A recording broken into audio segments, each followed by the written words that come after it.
Welcome to the Win, Make, Give podcast. Chad Hyams here. Bob Stewart over there. Bob, how are you today? Am I less offensive to your eyes? This is the second time you've seen me in my white hoodie. Okay, so now we're doing a behind the scenes again here. Folks, you're going to probably hear this episode weeks after that other episode. Yet please know that Bob did not wear the white hoodie twice. But it's the same day that we've recorded two episodes. They won't just play back to back. So don't give Bob credit thinking he put the white hoodie on again. So we have a guest. She doesn't know what we're talking about. Carla, I wear the exact same thing every day of my life forever. Most people have never seen me in anything other than this same hoodie, but in black. And then I would normally have a hat on. And it's like my outfit, my uniform. Nobody's ever seen me without it.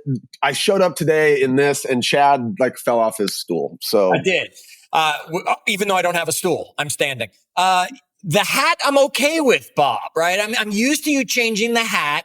You give a little shout out to our guest by wearing a hat that might represent their area or a team. You've got so many of them. It's just the shirt threw me right off. Folks, before we get into our interview today, and I love... Hey, Chad, next time I'll try to do better for you. I'll try. Or no, I shouldn't try. Bob throwing the softball up for me. Here I was about to give Brian Gubernick a little shout out for his TEDx talk. Yep, Bob, you threw such a softball up. I can't not swing and knock it out of the park. And just get right to our guest on that. Let's go. The author of Stop Trying, Carla Ondrasik, has joined us here on the Win, Make, Give podcast. Carla, welcome to the conversation. Hello, Chad and Bob. Thanks for having me. We are so excited to have you here. Bob made the segue just way too simple for us. I was going to mention, as I said, our friend Brian Gubernick. Folks, check out his podcast, No Days Off, and make sure you've checked out his TEDx talk on time being finite. It was just outstanding if you haven't seen it yet. Okay, Carla, we don't do bios. I don't want to read all the fancy stuff people wrote about you to make you seem amazing, because you're already amazing no matter what they wrote. So just introduce yourself to our audience however it is you want to. Okay. I know you guys like a good intro. I've listened to the podcast before, so I'm going to deliver. Awesome. Okay. So I'll start with, I'm actually doing this podcast from Joshua Tree because we're here celebrating our daughter's 24th birthday. So I'm a mom. My husband and I have two adult kids, 24 and 25. And, I have had just an incredible life so far and a crazy background. I was born in New York. My father was a gambler and not a very good one. I was just going to say, was he good at it at least? No, okay. that would be a different person. I'd probably not have written this. He would be the bookie if he was good at it. You would have described him as my dad was a bookie. Got it. Okay. Right? Probably wouldn't be here if he was good at it. It's amazing. It's amazing I'm actually here. No, so my childhood was really unconventional. And, we were sometimes hopping around last minute and, literally moved from one location to another overnight. All of that really taught me to be very self-reliant and really into sink or swim action mode. And so I left home at about 16 or 17. And one of my first jobs was working for the Department of Defense. I started just waving people by to check their security badges for Northrop Corporation. And that very quickly jumped into working in security clearance. I had a top secret security clearance, classified documents, helicoptered into secret locations. I saw a bunch of stuff that was pretty wild. And then that got a little scary. I was working behind so many closed doors that I went off to another company and they manufactured parts for airplanes. And again, I started out as the secretary, but quickly moved up into working in employee relations. And I loved that job. I was the employee relations coordinator, again, super young, 21 years old. And the universe threw me a crazy curveball. I had a boyfriend who was writing songs. He'd come home from work and just write songs. And I happened to be out and I met a guy that had a song on the radio. It was the hit from, you remember, I think it was from Superman. It was called Believe It or Not. It was a big hit on the TV show. Okay. Yeah, from The Greatest American Hero. That's it. I met the guy. Believe it or not, I'm walking on air. I never thought of, yeah, okay, love it. And I just, like, in that moment, it changed my life. I said, wow, like if this normal guy got a song on the radio, I can get my boyfriend's songs on the radio. I think you did. So I got a book and I learned how to do it. And that really started my career in music publishing. So for the next 20 years, I mean, the late 80s and 90s, I just worked my way up to my final position was Vice President of Creative Writer Development for EMI Publishing on the West Coast. And, I placed songs with the oldies but the goodies, Barbra Streisand, Earth, Wind and Fire, Christina Aguilera, one of the newer artists, NSYNC. I worked with so many different people and it was so much fun. But my greatest win would be signing, developing and getting a record deal for this guy named Carla Ondrasik. And the last name's familiar because I married that guy. And so we're still such a great team. We've been married 27 years. He's still out there doing his thing. And of course, after we got married, I had our children, which leads me to this crazy curveball again in my life. I'm 61 years old and I've been obsessed my whole life with what was it that made me successful in those careers? Jump from secretary or the girl waving people in with their badge to getting deep into companies and becoming successful, basically selling ice to Eskimos when you're in the music business, right? Like I'm selling music. And I thought it was writing things down. I had a book I called my magic book. And I would write down my intentions. But what I realized was it wasn't the fact that I was writing them down. It was the words that I was using when I wrote them down. It was never wish, want, try. It was doing, having, being. And I just became obsessed with it. And every time I would now I'm 61. I have no social media following. I have never thought I'd write a book. I've never read a book about writing a book. And I got this amazing agent very interested in my no try philosophy that I'd been researching for 30 years, like living my life by it. And so consciously? That whole time consciously, or in retrospection, you realized you were doing it that way? Consciously. I have notes. I have interviews with people. I have study groups. I didn't know what I was going to do with it. I just was accumulating all this stuff. And so I did. I got an agent and she said, you know what, we can do this. And I wrote a proposal and she shopped me. And here I am, with a book coming out in 3 months. An author. I can't even believe I'm saying it. Because it won't be 3 months. I told you that by the time this airs, give us the date. Oh, the book will be coming out September 23rd. Sorry. Okay, so folks, if it's not yet September 23rd, because I don't know when Dave's going to drop it for us, you can pre-order on Amazon, or you can go to Carla's website, carlaondrasik.com, and you can pre-order. If it's after September 23rd, the book is available. Go get it. Now, before we get into any of this, and there's about 3,000 things I want to ask, I just got to say, right, and probably one of my favorite songs of the last 20 years is 100 Years. Yeah. Right? And folks, if you know the song, if you're sitting out there going, what's Chad talking about? Just go look it up. Five for Fighting. That's John, who she's talking about, right? Discovered this guy and this music. Okay. One of my favorite songs. So please thank him if he's the writer of the song as well. And if you're the inspiration, now that I know you, how long you've been together, that awesome. Yeah, there's no five. There's no fighting. It's one guy. He writes everything. Exactly. He writes everything. And it just sounds better when it's like a group of them somehow, right?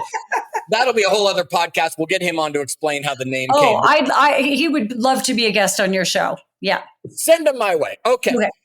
I am so 100% behind everything I think you're going to say on this episode without even knowing what you're going to say, because and our audience knows, I wrote a book also a few years ago, Achieve Your Apex. You won't find the word try anywhere in the book except when I'm quoting other people and they've used the word, so I had to keep their story or their quote. I refused and went through and pulled every time the word try showed up when it was just brain dumping of it to write it. So let's just take that 3-letter word, which is one of the worst words in history. You can't do it. You can't humanly try, right? Yeah. Folks, try to pick up a pencil right now. Try. Okay, you either did it or you didn't do it, right? You talk to us about this word, the origin of the word, the badness of this word, right? Talk about the word try, Carla.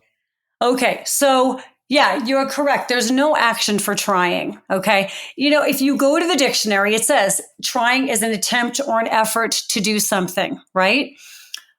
I want to clarify, it's not that trying is a bad word.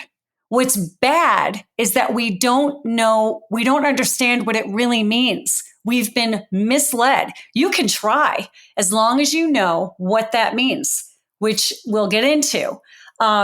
So trying, what trying really means, first we should talk about what do we think it means? We think it means we're doing. When we say we're trying to do something, we think we're doing it. But we're really not. We're just thinking about it. We're talking about it. We're wondering about it, worrying about it, but we're not doing. Trying is another way to basically procrastinate. It's another way to say, instead of saying, you know what, I'm just going to sit around and procrastinate and I'm not going to do that, we just replace that with try. I'm going to try to do it. So we think trying means we're doing, but we're not. But what trying really means is that we're going to half-heart. The dictionary should say trying is a half-hearted attempt or an effort to do something. It's kind of I'll maybe kind of sort of do it later if-ish type of an effort. It's baloney, okay? I don't know how you feel about it. Just say the other words you wanted to say. Saying it. Like I'm sitting here right now, closing my eyes, and I can picture 100 faces on the other end over the last 10 years that have told me I'll try. And every one of them is that they have a look on their face is this what that whole description you just gave that ended with ish? It's that look on their face when they even say it.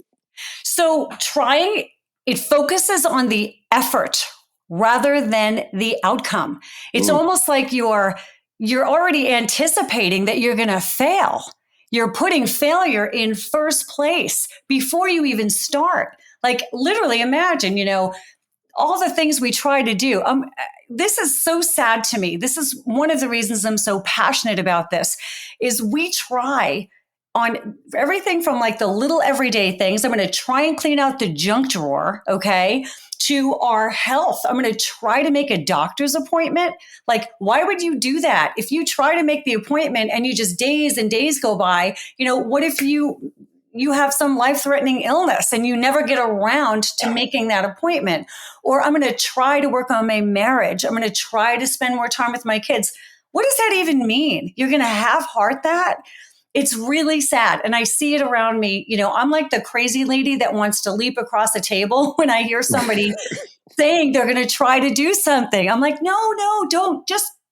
I have a great story I'll share with you later about not trying. But okay, so what's bad is that we are fooling ourselves every single day, and you're fooling other people.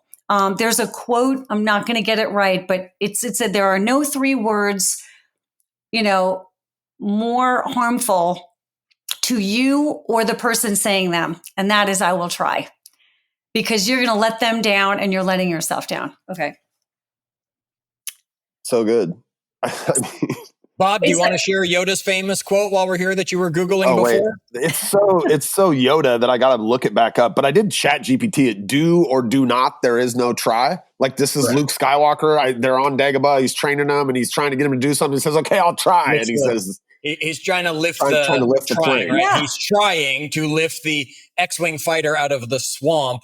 Right. And that was where Yoda, and it's become very well known, do or do not. And Carla, would you agree? I mean, that's the thing, right? Try it, as you're saying, is that wishy-washy, think about it, maybe, yet I'm giving myself basically the out of not doing it. That if we just took the word try out of our vocabulary and said, no, I'm not going to do that, or yes, I'm going to do that, our lives would be tremendously improved. Let me ask you a question then, because Chad, you just said something there, and I probably, if I'm being honest with myself, would use try in replacement of not wanting to let that person down, right? So instead of just being like, nope.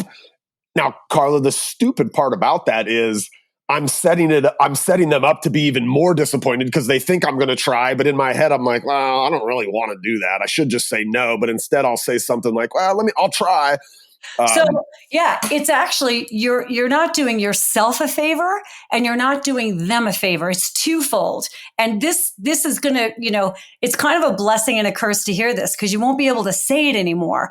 So we feel like it's such a mean thing to say no. We have a hard time saying no. Okay. So yes, we'll say, well, I'll try to make it. So what that's doing is you're putting false hope to that person that may be saving you a seat, waiting for you, hoping that you're going to come, and, maybe ordering a little extra food for the event because, more people said they would try to come. So you're putting false hope. What they really deserve is honesty. If it's someone that's inviting you to something, you should be grateful for the invitation. And if you say it in a nice way, look, I really appreciate you inviting me. I know I'm going to be exhausted on Friday night. I'm probably not going to want to go out again or whatever. I'm not really into that, right? Please invite me to the next thing. They're going to walk away actually appreciating you more. You're going to be viewed as a person that's, in a much greater place in their mind. And here's the you part. You, now that you've said you'll try, are going to go home and you're like, oh, I said I would go to that thing. I should go to that thing. I know I could do it, but I'm not going to do it. I'm feeling really bad about it. And then I'm going to have to see them. And I didn't show. All this crap's going on in your mind. The minute you just say no, it's clean. It's clear. It's gone out of your mind because we have so much stuff in our mind. When you are definitive and say yes or no, instead of I'll try, because trying means nothing. From this moment on, I encourage everybody to practice saying no. Just it's difficult and it's hard, but when you think about the damage you're doing to yourself and the other person when you offer to try, I think it will become a little easier for you. I don't think any of my friends listen to this, Chad, but note to my friends, friends? If you get invited to a dinner party at my house and you tell my wife you'll try to make it and you don't show up, you are never being invited to another dinner party. Yeah. Oh my God. For her, right? Because of all the things you said, Carla, she does make the food and reserve the seat, and somebody else isn't getting invited because you said you'll try to be there. And then they're calling, well, like you said, you try, are you going to make it? It's like everybody's life. I also want to point out, so there's the Yoda saying, do or do not, there is no try. Millions of people know that. Okay. Two things. Nobody's ever stopped to ask why. Yoda said it. Why did he say there is no try? Like we've never really dug deep into the why. So that's why I feel like I have so much to share. There's so many reasons why. But before Yoda says that iconic statement in the movie to Luke Skywalker, what he says right before is as powerful. He says, you must unlearn what you have learned. That's really what I want every listener to walk away with today.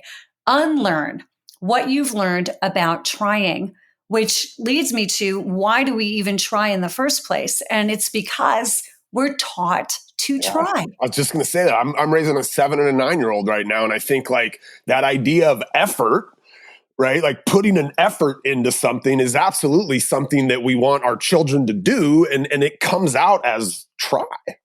Yeah. But change the word, right? I mean, just think how much damage you could be doing and lessons you're teaching them that if you just change those words to saying, isn't there value in putting in the effort instead of saying, well, just try, right? Yeah. And I will tell you, there is another version of try. My daughter, when she was young, that was one of the words that cost $1. Right? If you use the word try around our house, it costs $1. Because I've always, you say that we didn't look into that statement by Yoda. To me, it was just so obvious, right? It just made so much sense. But wait, your daughter's smart. I've met her, so she figured out some other word she could use instead of try. She did. We were at Nita and I with my daughter when my daughter was 9. We're at a restaurant and we were in Washington, so it was cool weather, and we each ordered a different flavor of the soup that this place had. And I don't remember who started. It wasn't my daughter. Either I or Nita said, "Do you want to try my soup?" And it just kept, "Do you want to try my soup? Can I try your soup? Can I try?" My daughter, 9, was having one of those crying, laughing moments in the booth. And when I said to her, "What is so funny?" She goes, "You guys owe me $50." Because she's sitting there counting every time we're saying it. Just using the word instead of, "Can I taste your soup?" Yeah. It's just that easy to fix removing a word that we use incorrectly, or as Bob, you said, to deflect having to say no. Yeah. And I'm not talking about semantics. You know what I mean? Like if you say, "I'm going to try to pick up, this book," you're going to pick up, the odds are you're going to pick up the book. I'm talking about the big events in our life. And something else that you had just said, and I also want to make sure that I say that just because you eliminate the word try, it doesn't mean you're guaranteed success. No. It just guarantees you 100,000 more better chance at having success.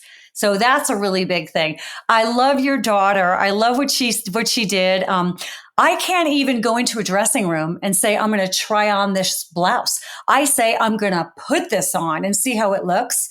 When we tell our kids, "Try the peas," okay? What you're telling them is you don't have to taste it. So they'll be like, it's so much different to say, "Here, taste the peas. Here, enjoy these peas. Here, eat the peas," is a million miles from try. But we tell our kids, and they're smart. I remember when mine would be in the car, like fighting in the back seat. If you say, "Hey, can you guys try to get along?" They'll be like, "Sure, Mom, we'll try to get along." They know that, we're trying. We That's don't when really they start touching each other an inch away type of thing. We're like, "I'm trying." Yes. Yeah. Kids are smart. So, we're taught to try. We try because we are so terrified of saying no. We're so afraid of failure. Okay. This is the big monster in the room. Okay, I'm going to try to do it. But what if I fail? What if people make fun of me? What if I can't do it? What if? Well, guess what? You're never going to know unless you do that thing. And 9 times out of 10 people, if you say, "I'm going to do this," and yes, they're going to watch you, they're going to cheer you on. And if you stumble and fall, they'll be hopefully there to pick you up. You pick yourself up. It's admirable to take action. It's fantastic to fail. It's the best thing that can happen. I'm ready for failure every day of my life on this new endeavor. I've never done it. I have no idea what's awaiting me. Doing this podcast, you get nervous inside. What are they going to ask me? Can I deliver answers? I could fail. We could have cut this off. But I'm jumping in. I'm going to learn as I go. It's not a terrible thing. I feel really brave. And if there's anything that anyone's trying to do because they're afraid of failing, I encourage you really just jump in and experience everything. So failure is a really big one. Failure is just an opportunity to learn. Right. That again, that's another one of those words that had such a negative connotation put upon it for all of us in such a young age that we're scared to fail because of that. And folks, we are speaking with Carla Ondrasik, author of Stop Trying. You can get it If it's before the date of release, mid-September, you can get it on her website, carlaondrasik.com, or you can get it at Amazon or all the other book places you want. If it's after the day, you don't have to pre-order it. Just go get yourself a copy. Bob, you were about to say or ask. Yeah, something. so Chad and I joke that we do these podcasts for us. Like if, we got a couple listeners. Yeah, we got a couple listeners. So as I sit here, I'm like, all right, I'm raising these kids and I'm sure I'm guilty of asking them to try. Like, what's the replacement there? Like as a parent, and we're all teaching our kids and we all come up this way that like try and effort is positive. And so like, what should I be saying to them? It's so funny you asked me that. I did an Instagram post on that recently, and there's so many better ways to inspire and encourage someone where you could say, why don't you take the first step? Let's see how far you can go with this. Why don't you just give it a good effort and let's see what happens? Taking action in your suggestion is always the best way. Why don't you do it? And if it doesn't work, you can pivot and we can figure out the best way to get it done. Say anything, but give it a try. I like that. So you're making it an action-based statement instead of, because again, try is not an action. It's not. It's not. Society has made it we've tried to define it as an action. Go ahead and try that thing, meaning get into action, but it's not an action. Yeah. Right. Bob, you can't try to put that pen down that's in your hand. Right? You can't. No, you're just failing at it, right? I was failing. You're right. And it's a great point to make that if you take that, Carla, and just ask that simple question, what would it look like if you just took the first step? Yeah. Right? Or what can we do to support you in just taking the first step instead of saying, why don't you try to get it done? Because you're just giving them that soft out of not getting anywhere. What step can you take right now? Like, what could you do right now to make that happen? But it's really important. Let them know that you don't expect success. You just want them to give themselves the best chance of success. So, we all know it's already in there, by the way. We know that trying isn't the best option to take because you don't go to a bank that says, we're going to try to keep track of your money. I'm going to try to have it available to you. We are federally insured. We are on top of our game. We're the biggest bank with the best investments. It's secured. You don't take the medicine bottle that would say, I'll try to relieve your headache. I relieve your headache faster and better than anybody else. We know that trying is not the best course of action. Talking about kids when they drive, on their first solo drive, you're not going to go, hey, try to drive safely, try to stop at the stop signs, try not to be distracted. It's stop at those stop signs. Do not be distracted. Don't put the radio on, drive slowly. There's no try in there at all. I have a 17-year-old son. He lives with his mom. He got a ticket, 3 months ago, going from my house to his mom's house. And the next time he was at my house, I absolutely was not saying to him, hey, try not to speed on the way home. I was like, hey, don't speed on the way to your mom's house. Absolutely. 100%. There's no try when we, I'm going to ask you guys, here's a great example. So what if I told you that there was, I already know your answers, but if I told you that there was $10 million tax-free cash across the country from wherever you are right now, and all you have to do is go get it. It's yours, tax-free, just go get it within 12 hours, okay? But it's across the country. Would you sit there and say, well, I'm going to try to rearrange my schedule. I'll try to find a sitter for the kids. I'm going to try and figure out transfer. No, right? What would you do? I would say, Bob, watch yourself. Dad'll be home in 24 hours. No, Bob, Bob, you go get mine. I'll go get yours. Because if it's across the country, it's on the right side for each of us, right? Oh, you're so smart. Yes, we would outsmart the system.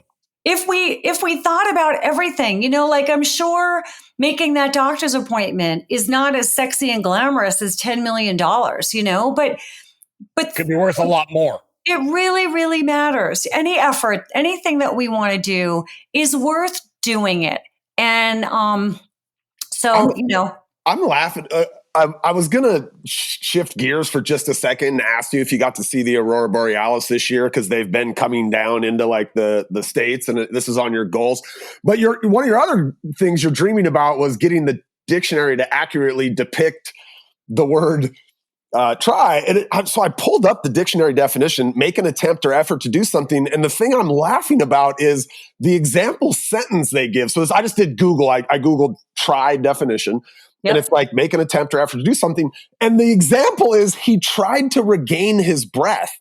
Like, no, he either regained his breath or he kept struggling to regain his breath. He either did or he didn't. Like, and then he died. That is so crazy to me. Is it difficult to get the Webster's to change the definition of a word? I have not done that yet. Okay. I thought you were going to get her. She's so good. No, I'm just waiting for this to sell 50 million copies. There you go. And then I'll do it. Okay. So folks, go buy the book so that we can be part of the movement to get the definition changed, or heck, the word just flat out removed from the dictionary. It would be so amazing. I remembered something that I wanted to say, jumping around again. Little bit of science here, okay? So, we've all met that person at the party, or maybe we are that person ourselves when you're talking to someone, oh, I'm trying to write this book, trying to get more followers. I'm trying to redesign my website, all these things we're trying to do. I'm trying to change jobs. Okay. What's happening in that moment is your brain does not know the difference between whether you're really doing something or trying to do it or not doing it. So when you're talking about it, trying is talking, thinking, wondering about what we're doing, you're getting hit with all these neurotransmitters like dopamine and serotonin and oxytocin and adrenaline. And those are all the feel good things. So you are feeling good just talking about you're what lying to yourself. You're like, I'm trying to do that thing. Yeah. Your brain's like, yeah, we're making the website. Yeah. We're doing the thing. I mean, how many times do you go to the same party a year later and you're like, how's that book you've been writing? Well, I'm trying to da-da-da-da-da. You can fool yourself for so long. But then after a while, what happens is also very sad. Depression and anxiety, and you start doing self-deprecating words like, I'm a loser, I'm lazy, it's never going to happen. Everything I'm saying right now is all attached to that trying mindset that you're in. When you go into a mindset of doing an action, your world gets lighter and brighter. You become seen as a leader. You have more energy. You're more positive. Take steps. We think that you need motivation to start doing something, but it's the opposite. When you start doing things, stop trying and start doing them, the motivation kicks in, and then you want to do more. I know I'm rambling here, but it's the perfect time to tell this great story. Okay, so this to me really epitomizes everything in my book. And it shows you how you can change your life in 24 hours when you stop trying. Literally change your whole life in 24 hours. So I would take the kids to the bus in the morning, and there was a park there. So I would walk the dog. And so it was a big loop. This guy, when I dropped the kids off, I'd see this one guy every day walking around the loop, and he had these giant headphones on, like massive headphones. And I always wondered, like, what's he listening to? Is he listening to Five for Fighting? I was just so curious, but I never stopped him because I didn't want to interrupt him. But one day he was fiddling with the headphone. So I'm like, now's my chance. And I went up to this guy and I'm like, hey, I see you here all the time. I'm curious what you're listening to. And he goes, oh, I listen to these, self-help podcasts and motivational experts. And, there's so many things that I'm trying to do and I just can't find the motivation. And I hear that try word and I'm just like, fireworks go off in my brain. So I literally looked at this stranger and I go, tell me one thing you're trying to do. Just give me one thing. He goes, okay, I'm trying to go swimming. I've been a swimmer. I need to get back into exercise. We have a new pool at the YMCA. I've been trying to go swim. And all I said to him was, why don't you stop trying to go swim and go swim? I would have said the same thing. So I'm all in support of that. Oh my God. So the guy, he's like, okay, bye. I thought I'm never going to see this guy again. I've just like ruined this beautiful park for him. I bring the kids to the bus the next day.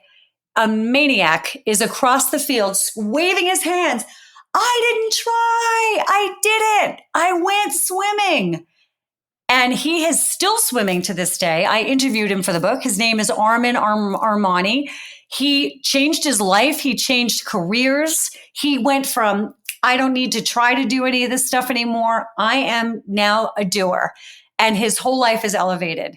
And I love that. That made me like so excited. And it just shows you. He just stopped. I'm like, why are you weighing yourself down and thinking about and all the stuff? Just go do it, you know? We've been talking with Carla Ondrasik, author of Stop Trying. Go get your copy now. You can pre-order if it's before mid-September. Who knows when Dave drops these? Or it's available if it's late September or after. Maybe it's the Christmas gift you want to give someone who tries just a little too often. Bob, you might get a copy in the mail. Carla, I'm going to give you the last 30 seconds here before I close the episode. What is it? I don't care if it's something you want to repeat. I don't care if it's something brand new. Give us the last 30 seconds that our audience should make sure they heard from you today. Okay. I would say that, time is going by. We can't live forever. Our life goes by in a flash. So really be conscious of that and make those moments count. So yes, replace the tries that you have with doing so you can experience more. We're living in a generation where our kids want everything faster, easier, better, instantly. And it really is encouraging more of the trying mindset where we have to slow down and put in the work to get the rewards. So time is flashing by. If there's anything that you're trying to do, please, I implore you to stop trying. One thing today, pick one thing and that you've been trying to do and just take a baby step toward doing it. Love that. Love how she tied together time all the way back from when I was talking about Brian at the beginning. And Bob, I don't know if you caught it. She was telling us we might only have about 100 years. Oh, out of the park on that one. Folks, until the next episode, as always, do good,